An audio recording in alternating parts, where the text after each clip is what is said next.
നിനക്കുള്ള രോദനമാൾ അവർ വിങ്ങുന്നതാ.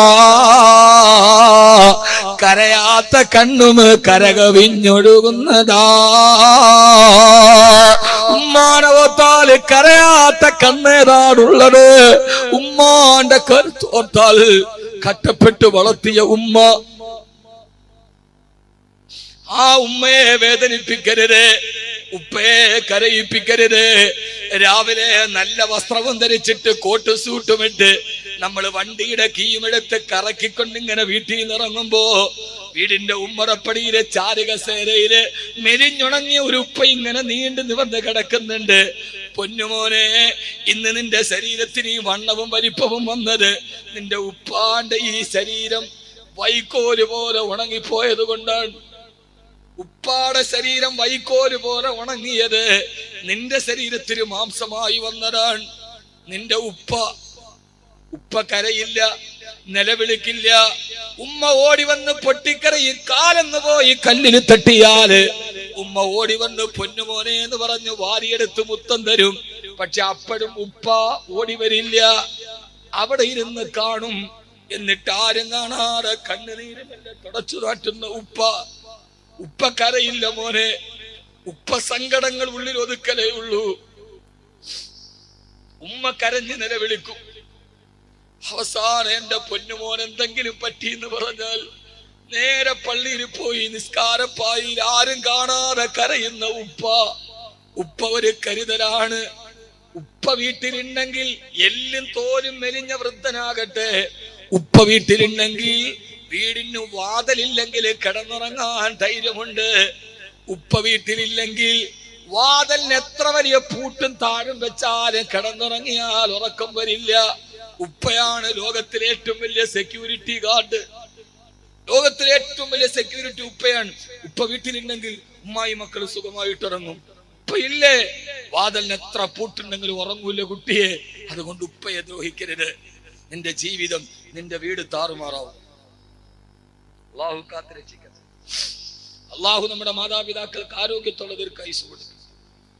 അള്ളാഹു നമ്മുടെ മാതാപിതാക്കൾക്ക് ആരോഗ്യത്തോടെ ദീർഘായുസ്സ് നൽകട്ടെ. ഞാൻ അവസാനിപ്പിക്കുകയാണ്. ഒത്തിരി പറയാനുണ്ട് എനിക്കറിയാം, പക്ഷെ ഞാൻ അവസാനിപ്പിക്കാം. 2, മാതാപിതാക്കളെ ദ്രോഹിക്കരുത്. അള്ളാഹു നമ്മുടെ ഉപ്പമാർക്ക് ഹാഫിയത്തുള്ള ദീർഘായുസ്സ് നൽകി അനുഗ്രഹിക്കട്ടെ.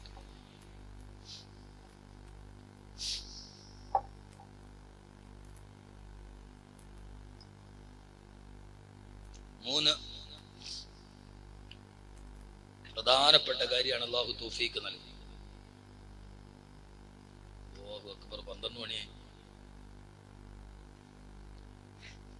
ഒരു 10 മിനിറ്റ് നമുക്ക് അവസാനിപ്പിക്കാം. പോരെ?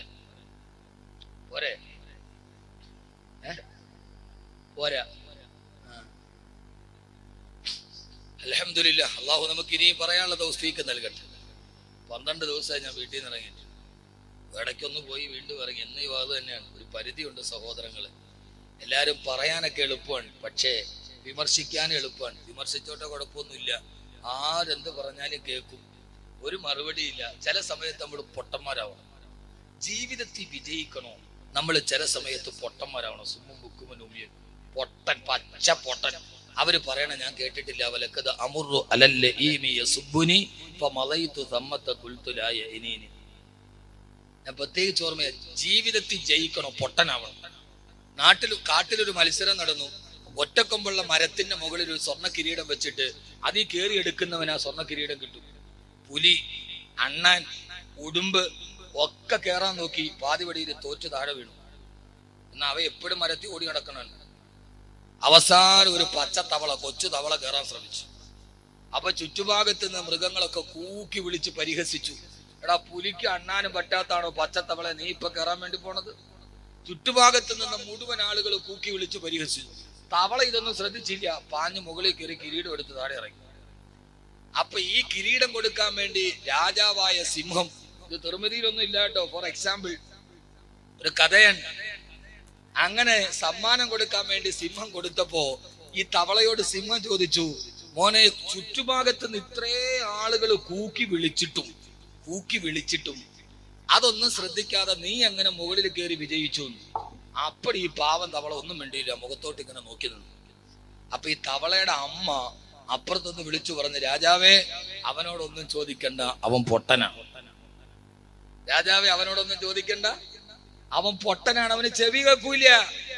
അവന് ചെവി കേൾക്കാത്തോണ്ട് ചുറ്റുഭാഗത്തു നിന്ന് പരിഹസിച്ച ആളുകളുടെ പരിഹാസം അവൻ കേൾക്കാത്തത് കൊണ്ടാണ് അവൻ ഇതൊന്നും ശ്രദ്ധിക്കാതെ മുകളിൽ കയറിയത്. എങ്ങാനും കേട്ടിരുന്ന അവൻ മാനസികമായിട്ട് തളർന്നിട്ട് താഴെ ഇറങ്ങിയേനെ. അതുകൊണ്ട് ചില സമയത്ത് പൊട്ടനാവണം, പച്ചപ്പൊട്ടൻ. ഞാൻ ചില സമയത്ത് പച്ചപ്പൊട്ടനായിട്ട് അങ്ങ് അഭിനയിക്കും. തെറി പറഞ്ഞവനോടും ഇല്ല, ഒന്നുമില്ല, എന്നാലേ നമ്മൾ മേപ്പോട്ട് കയറും.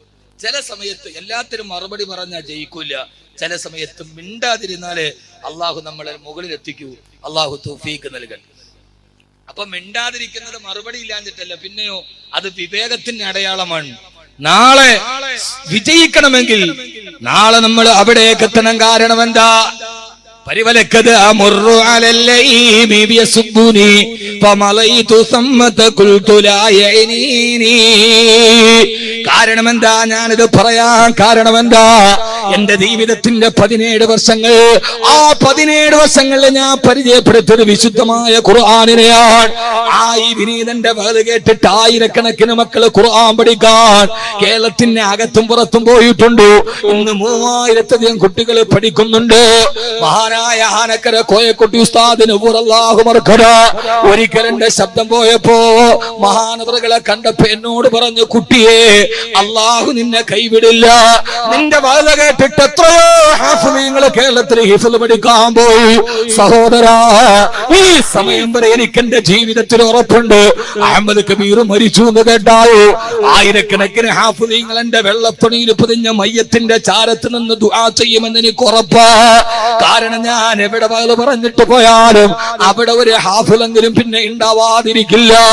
എത്രയോ സ്ഥാപനങ്ങളെ ഹാഫിളീങ്ങളെ ഞാൻ നടത്താറുണ്ട്. ഒറ്റപ്പാലത്തുള്ള എന്റെ ഹിഫ്ളുൽ ഖുർആനിലേക്ക് ഈ വിനീത നേതൃത്വം കൊടുക്കുന്ന ഹിഫ്ളുൽ ഖുർആനിൽ നിങ്ങൾ വാ.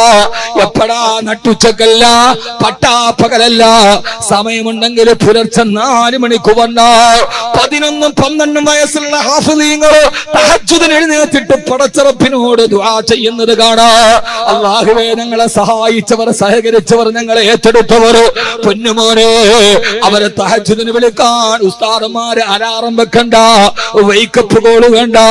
11 വയസ്സുള്ള ഹാഫിളീങ്ങളായ പൊന്നുമക്കളെ തഹജ്ജുദിന് എഴുന്നേറ്റുണ്ട് ദുആ ചെയ്യും. അല്ലാഹുവേ, വേണ്ടി കഷ്ടപ്പെട്ടു ഭക്ഷണത്തിന് പൈസ ഉണ്ടാക്കി വരുന്ന ഞങ്ങളുടെ ബാക്കവി ഉസ്താദിന് ഖൈർ നൽകണേ അല്ലാഹ്. ആ ഒരു ദുആ പോലെ എത്രയോ ആളുകൾ ഇവിടെ വന്നപ്പോഴും ഉസ്താദെ എന്റെ മോനെ ഹാഫിളാക്കണം, നിങ്ങളുടെ മകള് കേട്ടപ്പം അവൻ ആശയാണ്. ഞാനൊരു ഖുർആന്റെ പ്രചാരകനാണ്. ആ പ്രധാനത്തിന്റെ ദൗത്യം ഞാൻ ഇവിടെ വെച്ച് നിർവഹിക്കുകയാണ്. നിങ്ങളുടെ വീടിന് ഐശ്വര്യം കിട്ടണോ? മൂന്നാമത് ചെയ്യേണ്ടത്, ആകാശ ലോകത്തു നിന്ന് അല്ലാഹുവിന്റെ അനുഗ്രഹം ലോകത്തേക്ക് വർഷിക്കുന്ന മലക്കുകളോ സന്ധ്യാസമയത്ത് ആകാശത്ത് നിന്ന് താഴോട്ടിറങ്ങി വരുമ്പോ ചില വീടുകളുടെ മുകൾ ഭാഗം ഇതേപോലെ ലംഘിക്കളിക്കുന്നുണ്ടാവും. ഈ മക്കാമ് പരിസരത്ത് ഈ വർണ്ണ ബൾബുകളെ കത്തിക്കളിക്കുന്നത് പോലെ ആകാശ ലോകത്ത് നിന്നൊരു വീട്ടിലേക്കുള്ള അനുഗ്രഹവുമായി വരുന്ന മാലാകമാർ ആകാശത്ത് നിന്ന് ഭൂമിയിലേക്ക് പോക്കുമ്പോ ചില വീടുകൾ ഈ വർണ്ണ ബൾബുകൾ കത്തിക്കളിക്കുന്നത് പോലെ തിളങ്ങുന്നുണ്ടാവും. അതാരുടെ വീടെന്നറിയോ?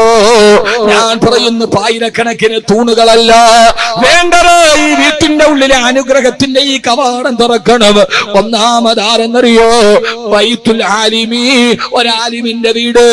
ആ വീട്ടിൽ ഒരു ആലിമുണ്ട്, ഖുർആൻ പഠിച്ച ഹദീസ് പഠിച്ച ആലിമുണ്ട്.